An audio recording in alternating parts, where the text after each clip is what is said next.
Hello friends, स्वागत है आपका अपने चैनल फैक्ट्स एंड रावली।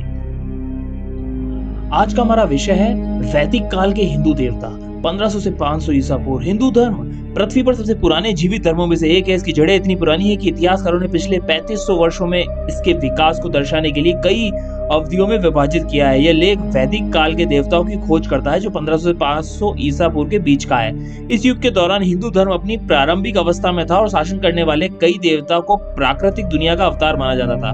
वेद बहुत सारे देवताओं के बारे में बताते हैं, लेकिन महत्वपूर्ण देवताओं का उल्लेख दूसरे की तुलना में अधिक बार किया जाता है। वेदों में महत्वपूर्ण देवी देवताओं की सूची निम्नलिखित है। पहला है दायुस पिता, इसको लॉर्ड ऑफ स्काई भी बोलते हैं, यानी आकाश देवता।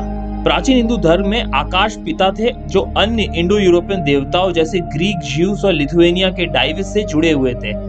ऐसा माना जाता था कि सारे देवताओं का जन्म आकाश और पृथ्वी से ही हुआ है, यानी पृथ्वी गॉड ऑफ अर्थ और आकाश यानी स्काई गॉड, इन्हीं से सारे देवताओं का जन्म हुआ है।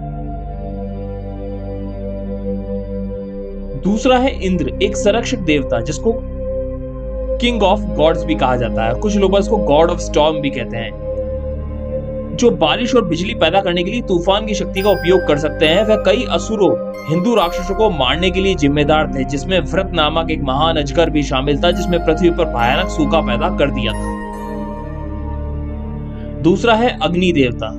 अग्नि इंद्र देवता का भाई है और अग्नि के देवता के रूप में प्रतिष्ठित है। वह दक्षिण पूर्व दिशा के संरक्षक है और अस्तित्व के 5 अन्य तत्वों में से एक का प्रतिनिधित्व करते हैं।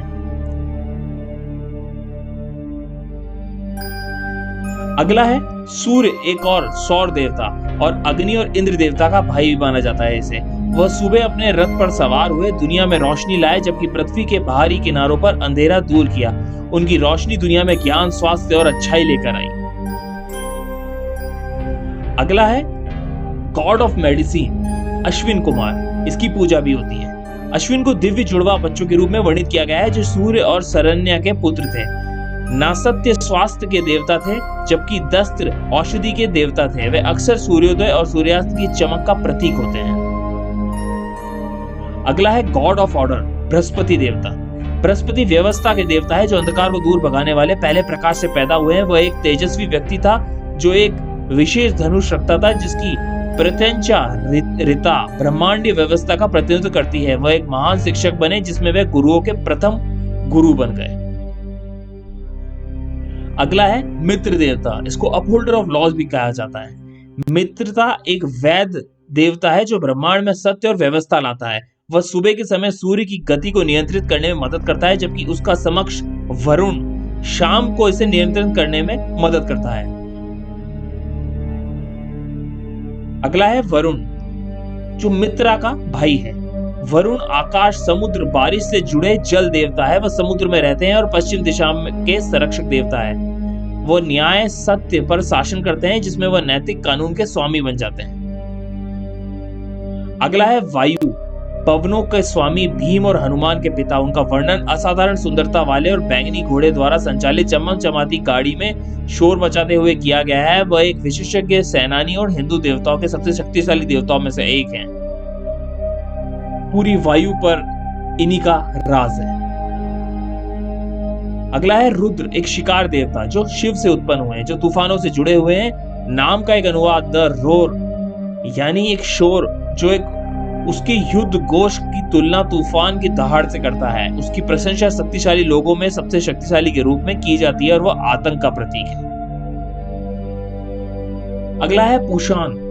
पूषान एक सौर देवता है जिन्हें बैठकों के देवता के रूप में भी जाना जाता है। वह विवाह, यात्रा, सड़क, मवेशियों को खिलाने के लिए जिम्मेदार थे। उन्हें यात्रियों को डाकुओं और जंगलों जानवरों से बचाया और लोगों को दूसरे द्वारा शोषण किए जाने से भी उन्होंने बचाया। अगला है यम, इसको यमराज भी कहते हैं। कुछ लोग गॉड ऑफ डेथ भी कहते हैं। यम मृत्यु के देवता है जो दक्षिण दिशा पर शासन करते हैं। वह पाताल और अंडरवर्ल्ड में रहते हैं और मृतकों की आत्माओं की देखभाल करते हैं। उन्हें पूर्वजों का राजा और भूतों का स्वामी कहा जाता है क्योंकि वह सभी आत्माओं के न्यायाधीश हैं। वेदों में वर्णित अधिकांश देवताओं की अब पूजा नहीं की जाती। आज की अधिकांश लोकप्रिय भक्ति शिव, विष्णु और देवी की प्रमुख आकृतियों के इर्द गिर्द केंद्रित है। फिर भी इन वैदिक देवताओं से जुड़े वीरतापूर्ण मिथ को और हिंदू साहित्यों की संस्थापक कथा के रूप में हमेशा याद किया जाएगा। ऐसी और रोचक जानकारी जानने के लिए जुड़े रहिए मेरे चैनल, प्लीज लाइक और सब्सक्राइब माय चैनल। धन्यवाद।